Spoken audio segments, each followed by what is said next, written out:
Hai, hai, hai, selamat siang semuanya.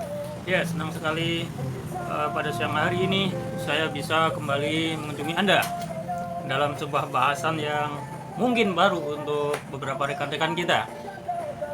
Pada kesempatan hari ini, pada kesempatan kali ini, saya ingin berbagi tentang bahasan psikologi kepolisian. Di mana psikologi kepolisian merupakan satu-satunya mata kuliah yang dikembangkan di Universitas Bayangkara Jakarta Raya, khususnya Fakultas Psikologi. Perlu juga saya katakan bahwa psikologi kepolisian yang dikembangkan di Fakultas Psikologi Universitas Bayangkara Jakarta Raya dikemas dalam beberapa bagian. Yang pertama adalah psikologi kepolisian 1, di mana bahasanya adalah tentang organisasi kepolisian itu sendiri.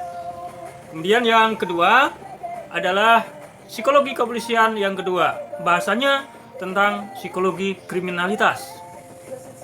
Dan yang ketiga adalah psikologi kepolisian 3, di mana bahasanya adalah tentang psikologi forensik.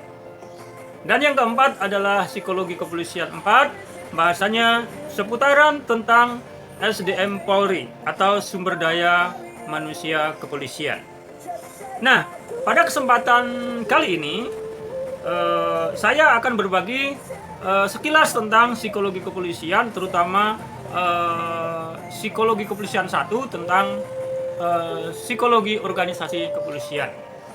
Tapi yang menarik untuk Anda adalah bahwa sudah ada buku yang terbit pada tahun 2016.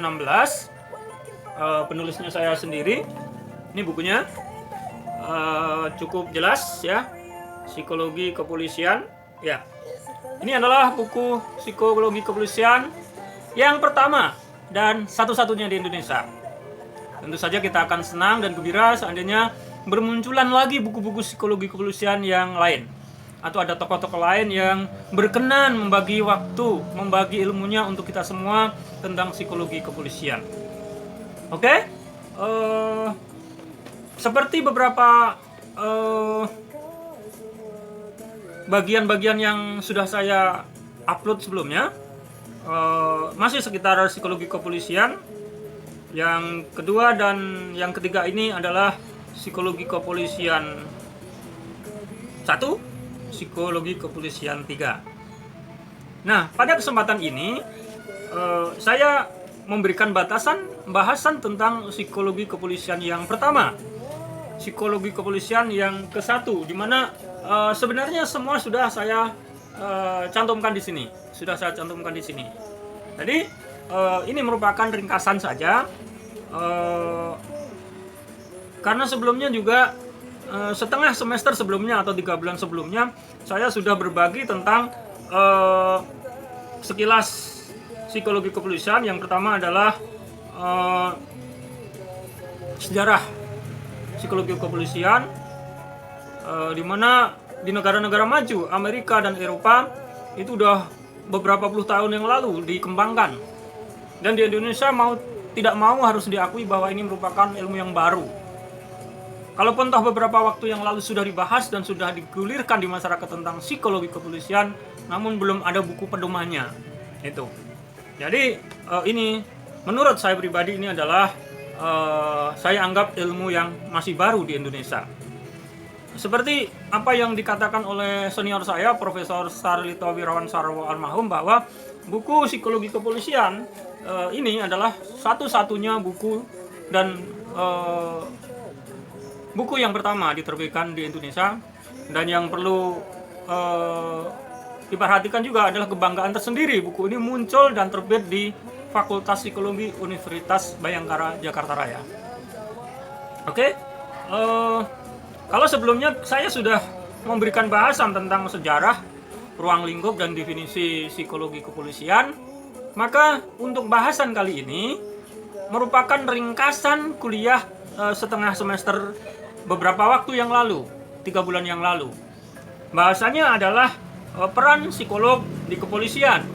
Kemudian Membahas juga tentang pemahaman dan kesadaran diri anggota Polri. Kemudian juga bahasan tentang polisi yang berkarakter dan juga teori tentang sikap polisi yang berkepribadian. Itu adalah bahasan-bahasan yang sebetulnya sudah saya berikan waktu kuliah-kuliah yang telah terlewati.